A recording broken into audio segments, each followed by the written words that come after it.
And I'll give the quorum numbers, the registration count from this morning.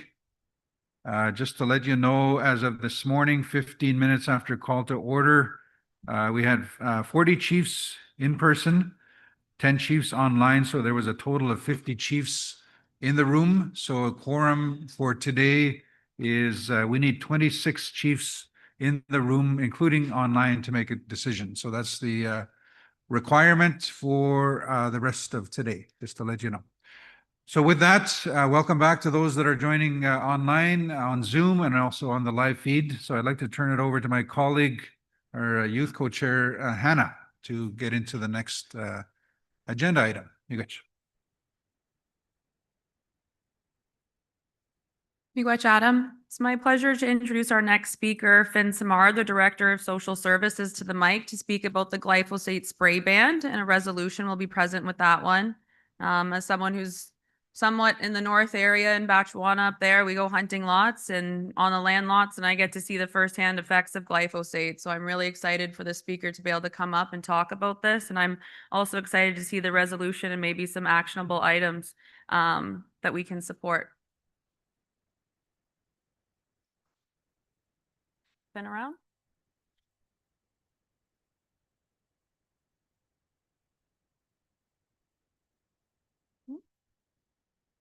Barrett? That's what it says on here.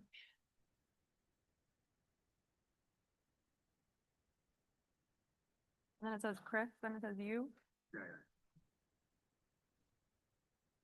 Yeah. Okay. Welcome, Chris. Thank you. Good morning, everyone. I'm going to keep this just really short here, but there's been quite a bit of interest recently in the glyphosate spray ban, banning glyphosate. It's something that's come up before. I believe we have a resolution from the earlier 2000s, but it's been coming up again, and we have some TEK elders who have brought it to our attention, as well as Robinson Huron. So I'm going to pass it over to Barrett here, who's going to go into a little bit more detail about what it entails. And then we're going to be looking at a resolution. So Barrett.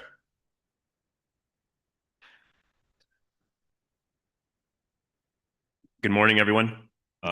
As mentioned, my name is Barrett O'Keefe.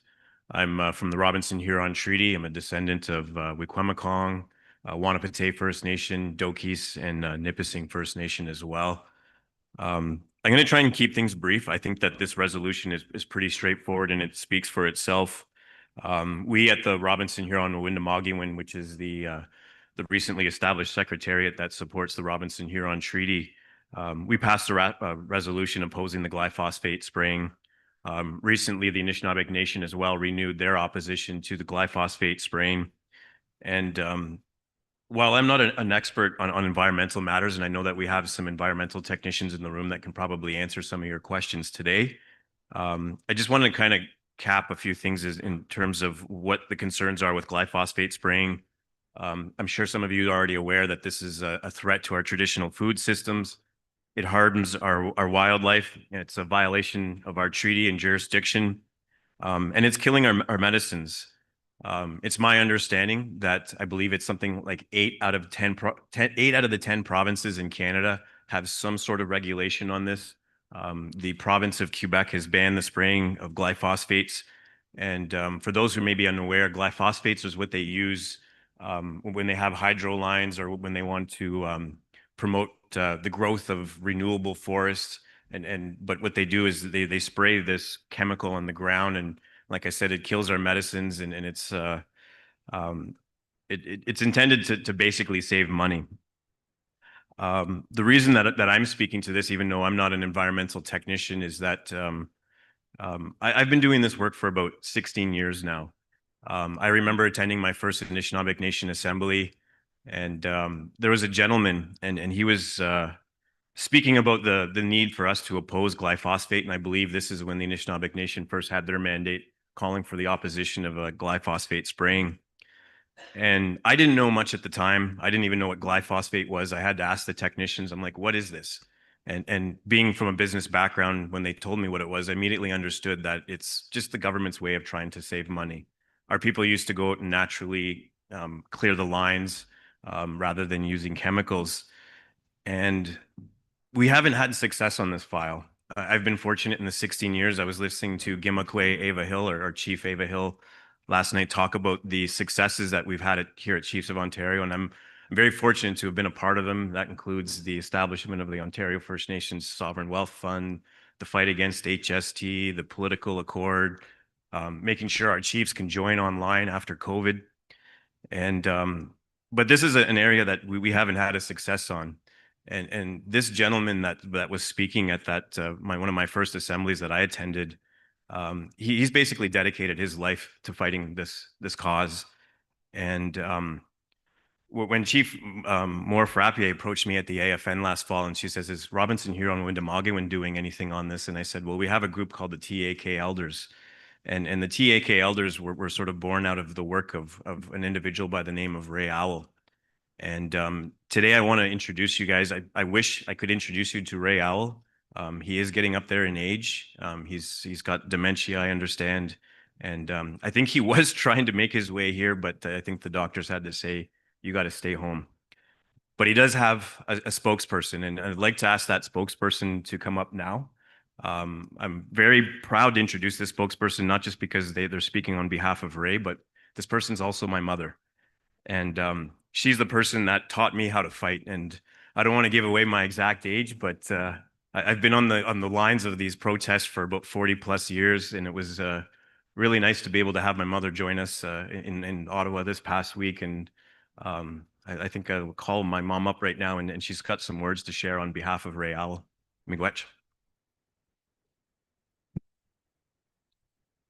Ani, Osho.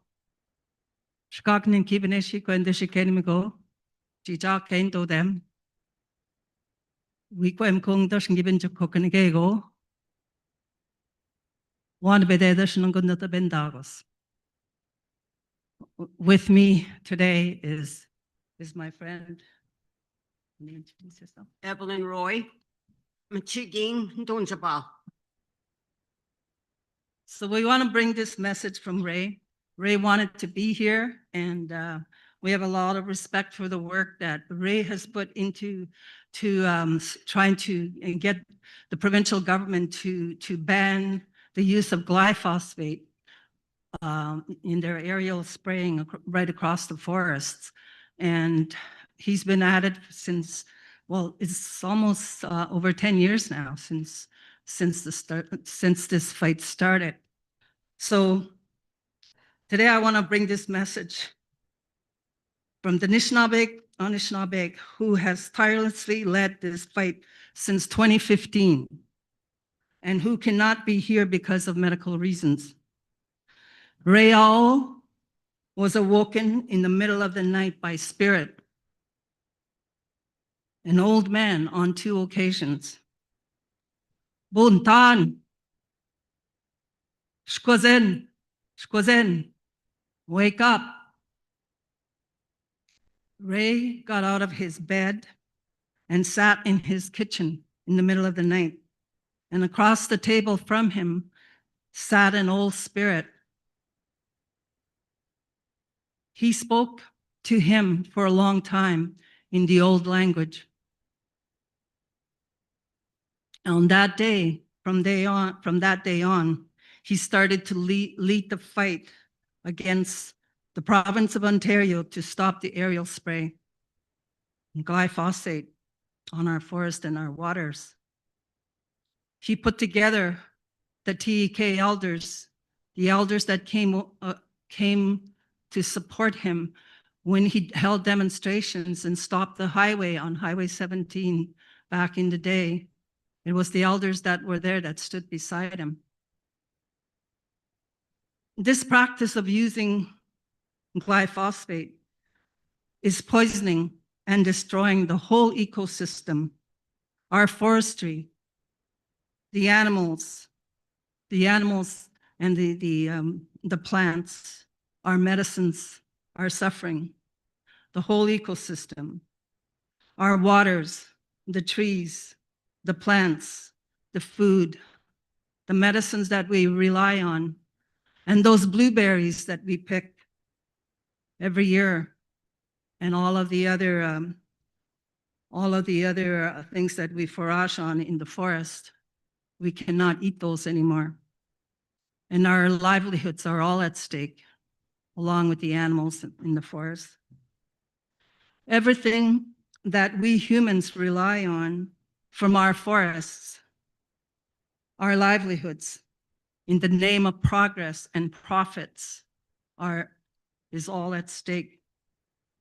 Ray took on many campaigns, stopping that traffic on Highway 17, and bringing this to the attention of the legislature, not only here in Ontario, but at the federal level as well.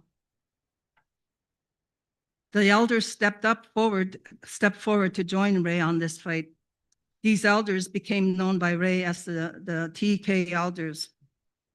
In the old days, he told us, the work was done through manual tending by First Nations people all over Ontario. Today, the Ministry of Natural Resources uses helicopters and planes to aerial spray on our forests with a chemical called glyphosate. This gets into everything, the air, the waters, the earth, and the whole environment. There are numerous studies available online. We have a lot of them. We do have a website, tekelders.ca, and you will find a lot of those studies that have been done. And I will not get into all the damage that glyphosate does to not only us as the people, to our bodies, but everything that resides in the forest. Ray has led this work through ceremony. We asked the chiefs of Ontario to get behind this campaign to stop the aerial spraying by supporting this resolution. We have very little time on this agenda to get into more about glyphosate, but we leave you with Ray's words from Spirit.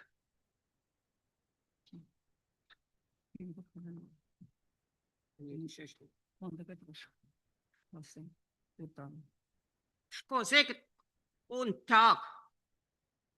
Migashigo ang mabore. Mishko panego geginine ekiteang we tabatamang manda. Puntada. Punta keabe manda ni. You're killing our people in our forest and our friends and our medicines. We cannot continue to survive in this way unless we stop this. So we speak those words all the time. Untak. Aha, miigwech. Which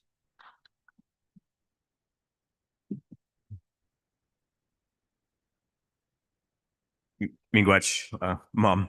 I didn't think I'd ever just get to say that up here, but I want to just close off by saying, like I said, I don't do this work because my mom is Ray's spokesperson. Like I was trying to drive home the point that when we have our grassroots taking up these fights on their own, we need to support them. As we call on everyone to fight against Bill 5 and calling on our grassroots to help us, we need to be there for them. And like I said, Ray's dedicated his whole life to this fight, and I'd like us to put a little bit more attention on our opposition to glyphosate spraying. So with that, I think I'll turn it back to our chairs to go through the resolution. I know our seconders here. I'm not sure if Angus is here, but I know Adam Paywis as well was willing to speak to this. So I'll turn it back to the chairs. Miigwech.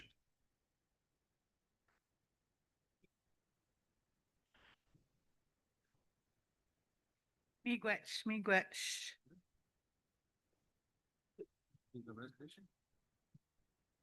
The resolution is 2503A. It's page 1 of 2. It's being moved by Chief Angus Toulouse.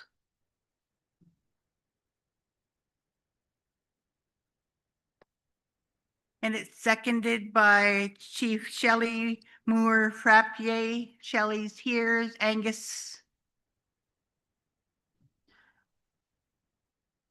I don't see Angus. Is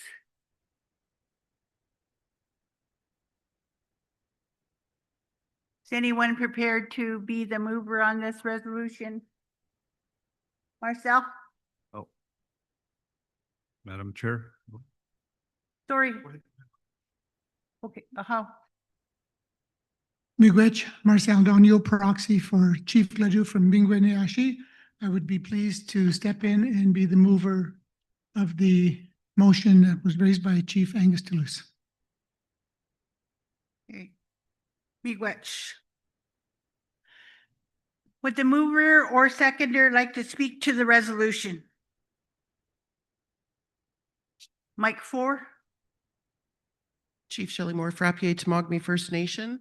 I'd like to start by saying that Tamogami First Nation has always been against aerial spraying, which is glyphosate. Last September, on September 10th, we declared a ban on all herbicide spraying and use in our territory because of a spill that we had, which was a truck carrying glycol concentrate overturned, spilling 600 liters into a ditch. And that was the last straw that we had in regards to glyphosate use in our territory and our homeland. At that time, we had to relocate our moose hunt camp.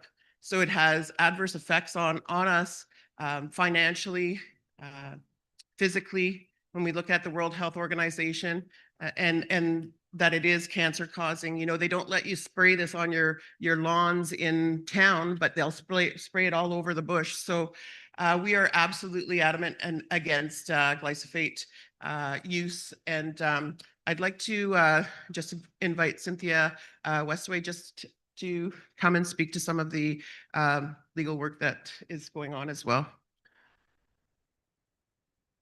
Thank you, Chief. Just thought it might be helpful to remind those gathered here that Wakatoan and Chaparral Cree, Missinaba Cree, and Brunswick House have litigation that First Peoples Law has filed before the courts against this spraying in the boreal forest, supported by many of you here and NAN. So that's going through the courts. So there is an action that you can follow.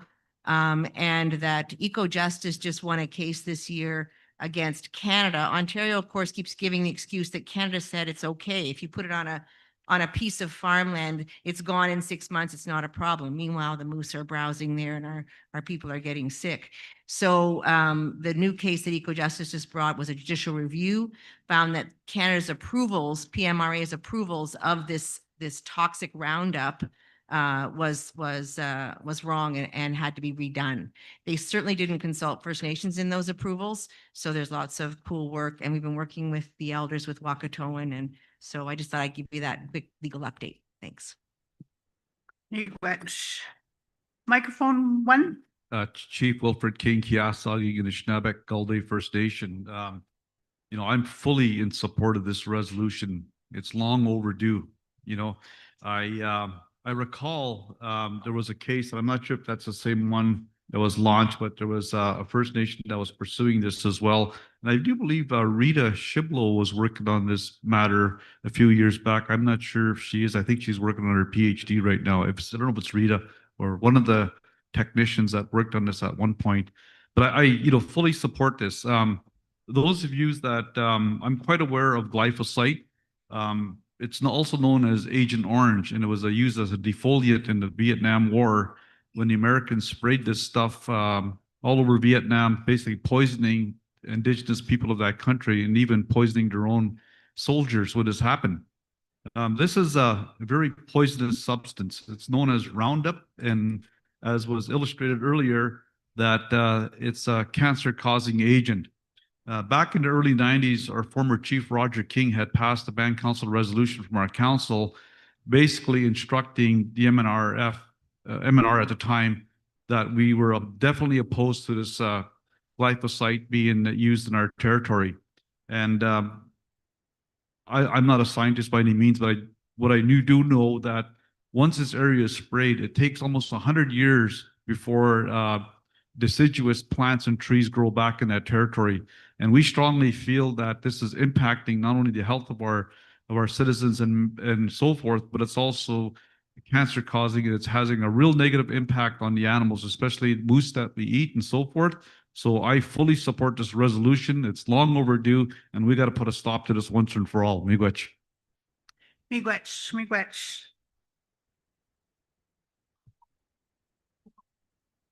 The resolution, the abolition of glyphosate based herbicides.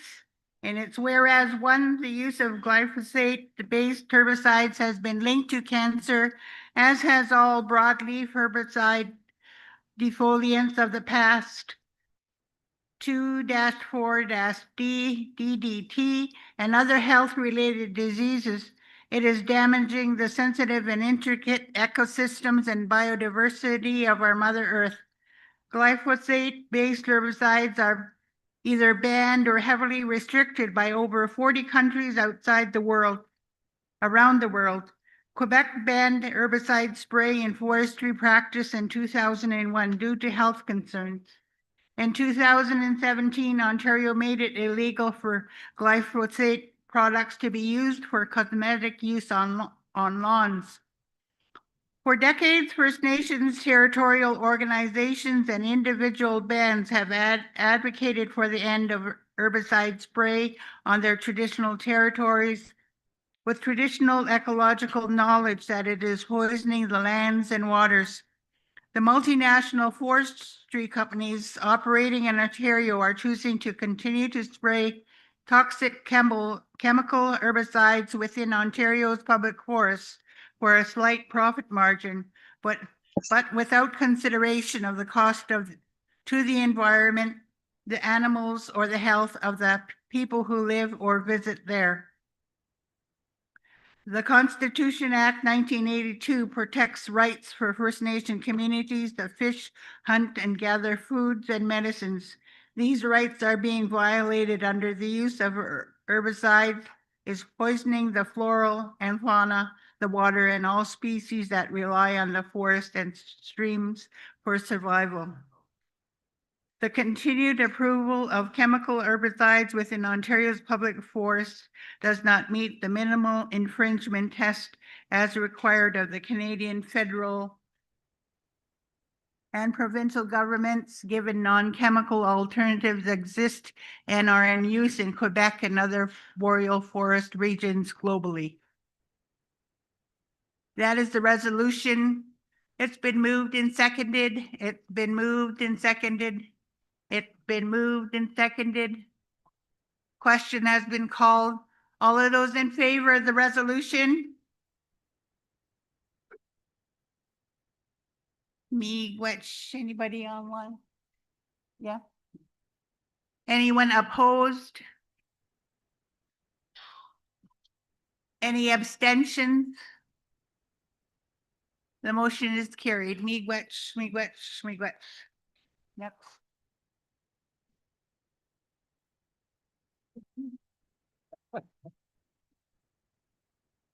Miigwech, Vera. So next agenda item is the Chiefs of Ontario Charter Review Update. This is an update.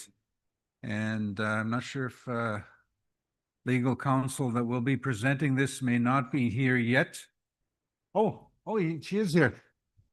Sorry, didn't see you walking in. So we will have a presentation. I don't think there's an introduction, but again, this is an update on the charter review. So Catherine Hensel will be making the presentation. We'll open it up for questions. I know, Larry, you had your agenda item that will be separate. Following this, we'll come back to you on the AFN discussion, if that's okay. Good morning, everyone.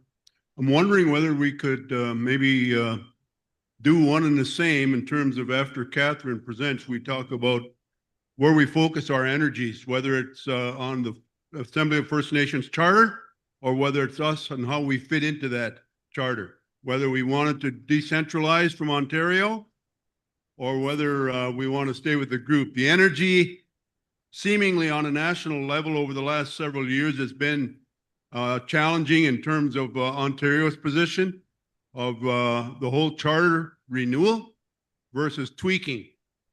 So in terms of focusing our energies, Mr. Chairman, I'm wondering whether we should have that dialogue in terms of the Chiefs of Ontario, if we're going to deal with the charter, and maybe at the same time, how we decentralize or look at our place at the Assembly of First Nations. Miigwech, Larry. So what we'll do is we'll start with the presentation and then we'll get into the AFN discussion as well. We'll we'll bring them together. But I see online, Tracy Antone, Chief Operating Officer, is, you have your hand raised. Tracy, go ahead. Okay. Good morning, everyone. Can you hear me, Adam? Yeah, we can hear you. Go ahead. Thank you. Okay, great. Good morning, everyone. Glad to be here with you online. I'd like to introduce Catherine Hensel, who's been our legal counsel working on the Chiefs of Ontario Charter since beginning. I won't say the beginning of time, Catherine, because it just seems like that. As you know, for the charter, we were asked to develop a process to work on the charter. The charter was approved in June of 2022, and part of the charter does request or mandate that we review the charter every 3 years once a new regional chief comes into the new system. And so we began that process January 13, 2025. We had the Leadership Council sit with Catherine, review the charter. In our hopes is to strengthen the charter by things that we've learned over the past few years, and also to give opportunity for chiefs to also input into the charter. So what you'll hear today is some of the proposed strengthening of the charter that was discussed on January 13th.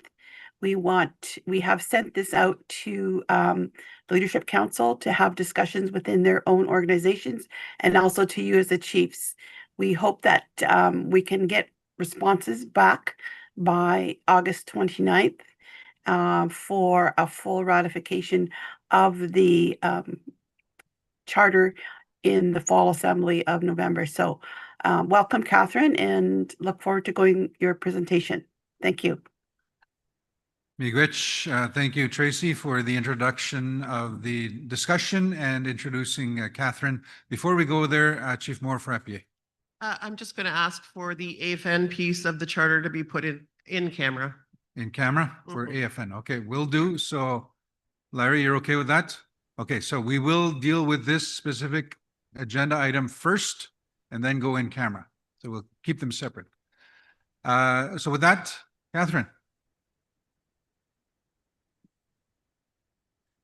So, Catherine Hensel-Lindquist. It's a privilege to be here, Hiawatha's territory, and to be continuing to work with the Chiefs of Ontario to refine and improve a charter that has been functioning very well.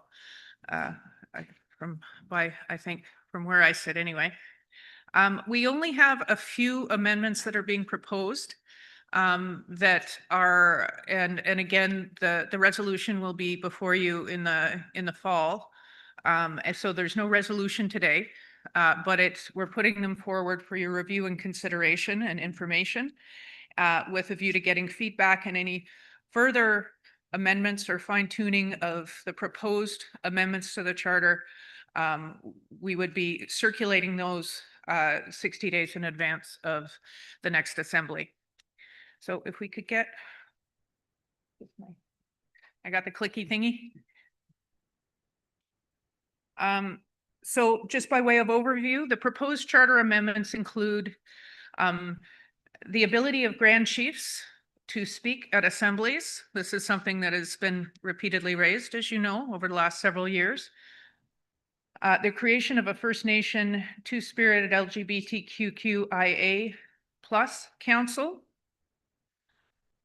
Clarification around regional decisions, some fine tuning, the inclusion and sort of permanent institutionalization of an electronic voting option, and new language around conflict of interest. It's refined language. It's just an improvement on the existing language.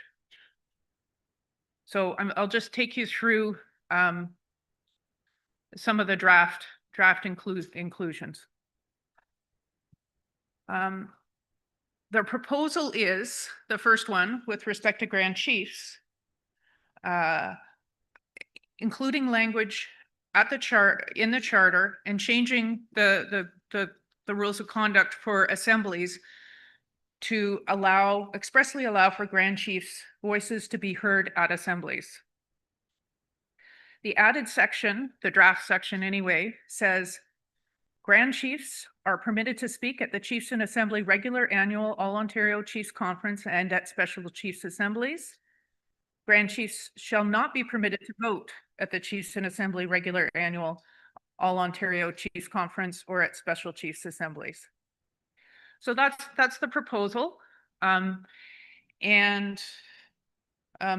As you know, you've all been party to lots of discussion on this point over the last several years. Yeah. The second, there is a identified need and gap of to address the gap of two-spirited LGBTQIA plus representation. The added article in some of the committee work and generally, so the added article says there will be a First Nations two-spirited LGBTQIA plus council, and it will be composed of consist of one representative from each of the 4 regional organizations, as well as 2 representatives of the independent First Nations. And the role and function of the council, the FN2 2+C received its mandate through the Chiefs in Assembly resolution. That would be the one that's coming in the fall. And the council will work alongside the Chiefs in Assembly and the Leadership Council in their decisions relating to, but not limited to, governance, social development, economic development, education, and health. The council will identify issues that affect First Nations two-spirited LGBTQ2+ in Ontario and develop projects to address them. The council will also act as role models and ambassadors at regional, national, and international forums and will promote the importance of living a healthy lifestyle. And as you know, many people are already serving in these functions, but this would institutionalize and formalize the role, the advisory role of such a council.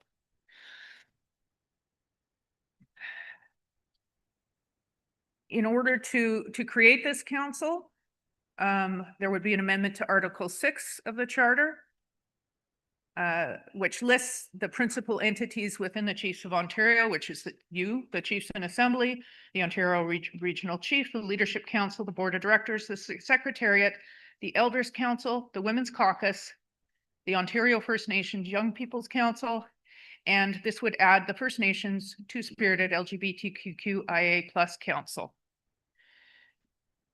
And also, Article 20 would be inserted, and it would say, we're proposing, this advisory role is carried out through meetings in advance of and in participation in assemblies and meetings of Ontario First Nations leadership, and through joint meetings with the Ontario First Nations Young People's Council and the Ontario First Nations Women's Caucus, and the First Nations two-spirited LGBTQIA+ Council, in keeping with the mission of the Chiefs of Ontario. So this council would be consulted and engaged and advising in advance of assemblies and assisting the Leadership Council and the Chiefs in Assembly and the Regional Chief in formulating positions. So that is that's the proposed addition with respect to the creation of this new council. The next proposed amendment is with respect to decision-making. The purpose or the reason is to address the need for consensus on regional decisions. The added section, the proposed section, is every reasonable effort should be made by the Chiefs in Assembly to reach a consensus for any vote regarding a matter of regional decision. When consensus cannot be achieved in a reasonable time, the vote shall be determined on a 50% plus 1 basis with abstentions not counting towards the vote. So this is an attempt to some extent decolonize the decision-making that occurs at this assembly. for important regional decisions. Won't always be possible to achieve consensus, but that is the goal. And the discussion at the Leadership Council and elsewhere was a worthy objective and should be permitted and promoted. And I believe this is the final one with respect to electronic voting. The purpose is to address the need for flexibility in modernizing voting methods. The added sections, proposed sections say, voting through electronic means may be contemplated and used on an ad hoc basis with the approval of the Leadership Council. So this has been done at many assemblies, and it's done at AFN and many other assemblies across the country, but this puts it in the charter.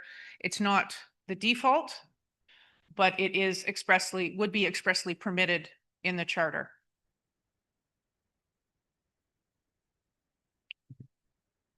This is the final one. I forgot. Conflicts of interest. There's an added section, proposed added section with respect to conflicts of interest. Says a conflict of interest will arise when a chief exercises power or performs their duty or obligations, and at the same time knows or ought to know that in doing so, there's an opportunity to receive a benefit or provide a benefit to themselves or a family member. It is the duty of all chiefs to identify and disclose any conflict of interest or any potential conflict of interest. A chief shall not, without the unanimous consent of the rest of the chiefs, take part in any discussion or decision relating to any issue which has the potential of direct or indirect benefit to themselves or any family member. Keeping in mind that all the decisions made by this assembly are to benefit all your communities and yourselves as part of those communities, this is more targeted towards specific decisions where individual interests, rights and interests are engaged. So that is the proposed approach to address such conflicts of interest that chiefs should, and it would be put in the code of conduct and the rules that govern assemblies, but anchored in this provision in the charter. So that is the proposed approach to that. And any perceived or real conflict of interest must be disclosed before a matter is discussed. The Leadership Council will determine whether there is a conflict. The member in conflict will leave the room until the discussion is complete and shall not attempt to influence the discussion or decision-making process. Conflict of interest is defined as any situation in which a chief either uses or may reasonably be perceived to be using their position and involvement with the Chiefs of Ontario to garner a benefit or advantage for themselves or a family member. And again, these are direct individual interests and benefits rather than collective benefits that would accrue to your community and First Nations across Ontario. Family members mean a father, father-in-law, stepfather, stepfather-in-law, mother, mother-in-law, stepmother, stepmother-in-law, foster parent, sister, sister-in-law, brother, brother-in-law. We should really put this in a list format. Spouse, common law partner, child, stepchild, grandchild, step-grandchild, member of the ward of the Leadership Council member, grandparent, grandparent-in-law, great-grandparent, great-grandparent-in-law, and any relative or person permanently residing in the member's residence or with whom the member resides. This is taken from the Leadership Council's definition of a conflict of interest, but it would apply to chiefs where there are decisions here that, so if there's a decision here before the assembly or in a committee that you're participating in or a council that has a direct impact or would benefit your great-grandparent, for example, or your ward living in your residence, then that is a discussion that you may be part of the discussion potentially, depending on the approach, but you should not be voting. And in many circumstances, you should not be in the room for the discussion, depending on what it looks like. And those would be vetted by the Leadership Council in advance of assemblies or potentially raised in assemblies and then addressed here.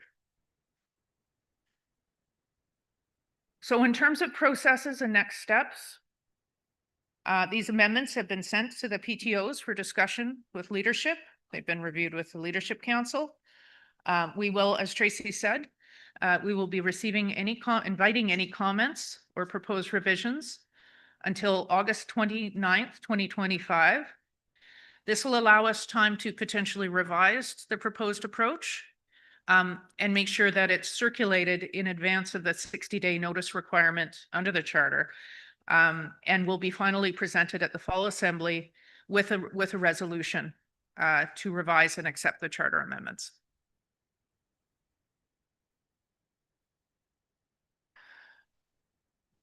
So I don't know if anybody has any questions about these particular proposed.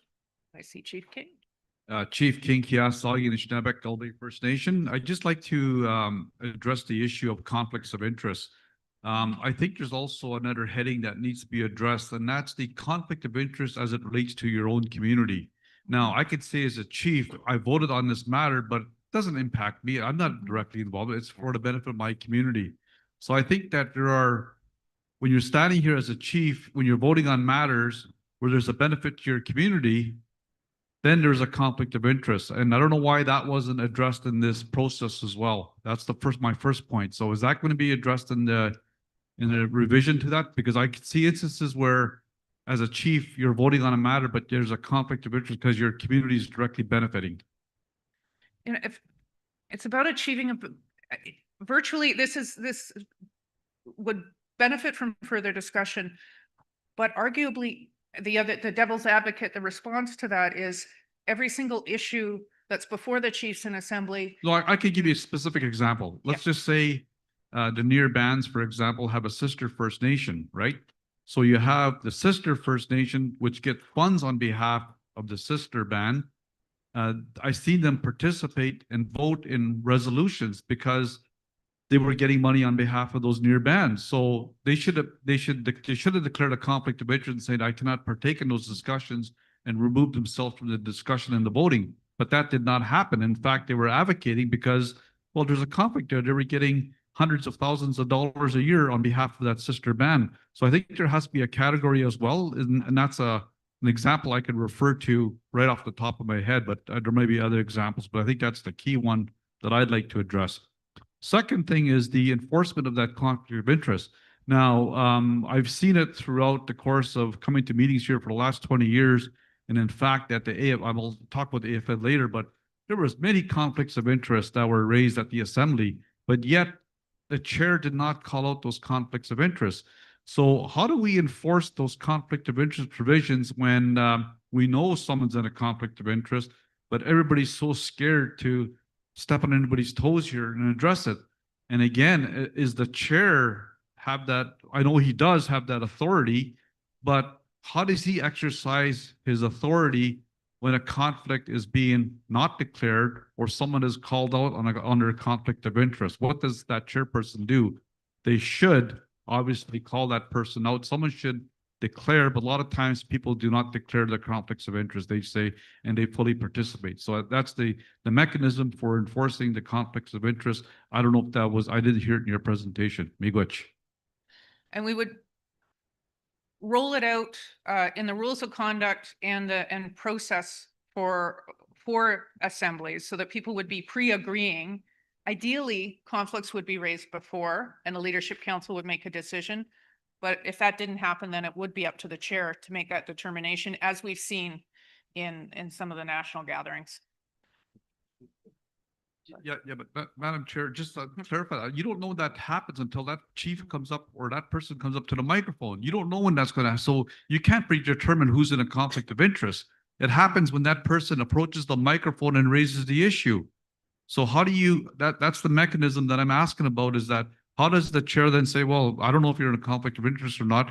And if they don't declare, obviously someone should raise it, but what is the authority and powers of that chair to say, okay, I believe you're in a conflict of interest or whatever? I just want to get clarification on that. Miigwech. Yeah. It would be grounded in the charter and then the rules of conduct for that's where the chair's authority would come from. Sorry.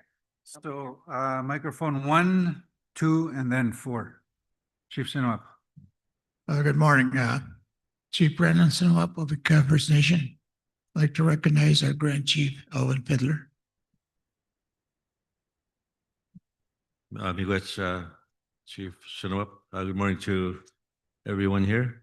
I just want to just further add to the points raised by my good friend here, Chief King. I share and those concerns. I think many of us do. We've seen in previous assemblies, including at the national level, where delegates come in and sign up and act as proxies for whatever chief it may be. And depending on what the issue is, that they represent another party, not necessarily the community that they're supposed to be representing at that assembly. And I think to protect, and these are chiefs' assemblies. These are chiefs' assemblies. The COO assembly, the AFN assembly, these are supposed to be chiefs' assemblies, and we need to protect the integrity of these assemblies. And we need to ensure that our rules, our procedures protect that integrity. And there needs to be a way or a mechanism where a proxy or delegate needs to disclose if they have a conflict of interest on a specific file or an issue. They need to say that, and they cannot be part of that assembly, especially when it comes to voting on a resolution that is directly related to that. So if we need to firm up the rules here, if we need to bring further clarity to that, then that's something we need to do. So, miigwech.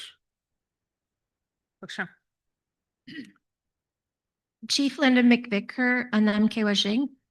My question is a general question relative to the composition of the technical and advisory committees, the rules related to that. Like, is that something that's currently under review, or is that something that's coming up to be reviewed?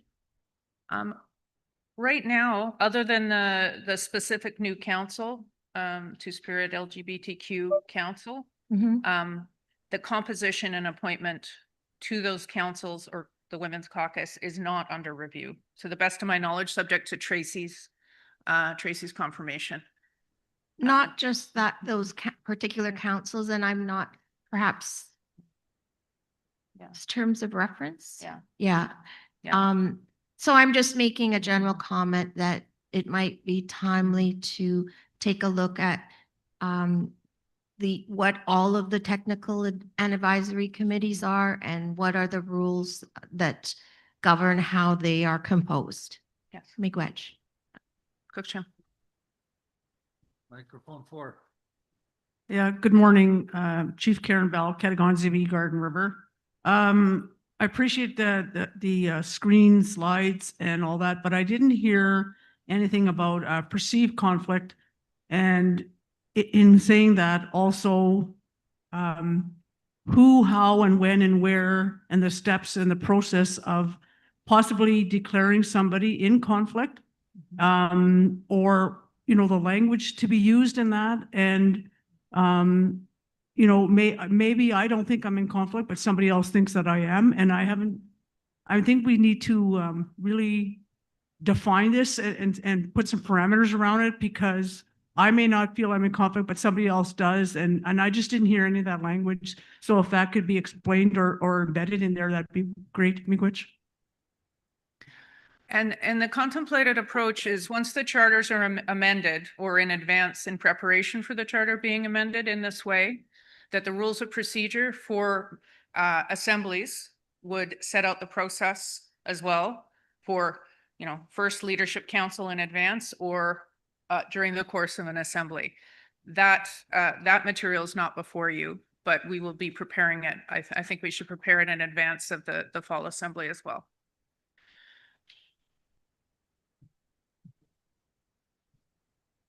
Nobody online? Anything else? Oh.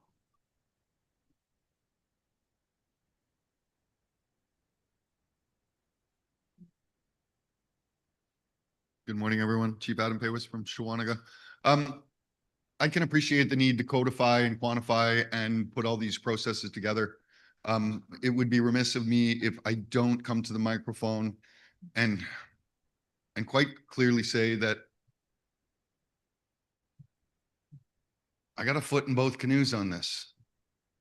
On one hand, we need structure and we need order and we need operation because that's what government tells us we need.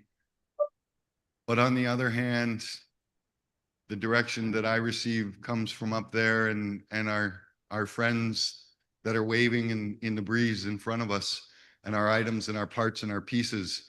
And if I was standing here with my eagle feather in my hand, that would be enough, because it's my integrity and my honor that I use to have those discussions, and that is our way. And so while I can appreciate the revamping of written direction, I was asked to attend on behalf of my community because that's our process. And the aunties and uncles and grandmothers and grandfathers around this room that keep me on straight and narrow, as much as it is kind of bent and broken, that's where I receive my instruction from. So I'm really torn on this particular issue about having if there's a committee that decides that I'm in conflict and I'm not welcome at this assembly for whatever particular reason, because I've been identified as in conflict, then why am I here? And so if I've been excluded from a conversation because there's a perceived conflict because of the work that I do or the situation that I'm in or a geographical agreement that's being made, and yes, I'm in conflict. So then I leave and I go home and I'm not part of this discussion. That's not conducive to good governance and good leadership on behalf of our nations, on behalf of our people. So I don't know where we land on that. That's just my 2 cents. Miigwech. Cruikshank, and I would add in response as well that this is an advocacy organization. You advocate, the Chiefs of Ontario advocates on behalf of certain communities or broader communities, and those communities and their leadership need to be part of the conversation around that. So applying the conflict of interest rule, it's going to have to be quite narrow and deal only with personal interests, except Chief King has suggested that there is some community and collective conflicts of interest that arise as well. Yeah, I just want to respond to Chief Paywis' concern. Like, you're not going to be in conflict for the whole 3 days and every issue. There'd be something wrong with the whole process if you're in conflict for a 3-day agenda. You might be in conflict on maybe one agenda item. You know, so I can't see how you'd want to say, well, I'm not invited to the meeting here. Like, there will be times when you may be in a conflict of interest, but it's not going to be for the full 3 days. So you might be in conflict on one matter or maybe even a sub matter. So I don't buy that argument. I think, yeah, we're all here, but I want to address another issue, and that's the issue of, you know, when the Chiefs of Ontario was created, it was supposed to be for the Chiefs. It wasn't supposed to be for the Grand Chiefs, Deputy Grand Chiefs, blah, blah, blah. But I'm okay because my friend is sitting here. He's giving me the evil eye. So that's my evil twin. But I don't have a problem with Grand Chief speaking. I don't have a problem with Deputy Grand, if that's the rule we're going to adopt. We do it anyways. When we come to these assemblies, I see Mr. Fiddler's always being, some chief is yielding his authority to let him speak. And so, but I'd like to see those rules established, because we always seem to do that. We say, well, no, this is a Chiefs Assembly and this meeting isn't for Grand Chiefs or leadership, but yet they're still allowed to speak because some chief yields them their authority to speak. So I don't have a problem with it. So he doesn't have to look at me that way anymore. But if that's the rules, let's go get on with the rules and say, okay, that's how we're going to adopt them, because we do it anyway. So, and again, I think it was very clear at one assembly that we talked about, you know, counselors that are allowed to come to the assemblies and so forth. And then we kicked them out at one point. We're kicking elders out. But let's establish those rules. If we're going to follow those rules, let's establish them once and for all. Miigwech. Sure.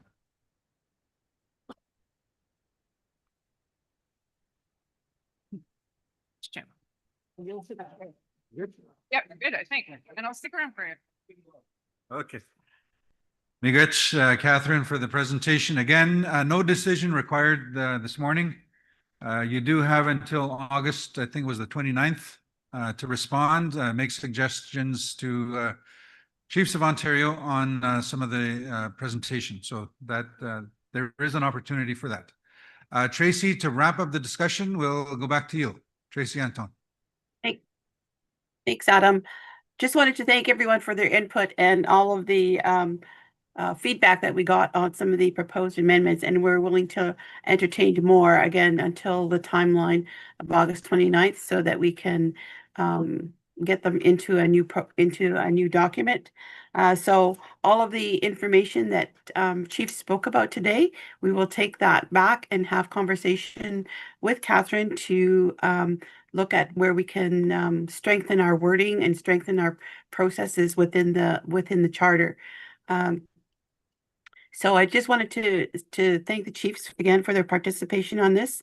And the charter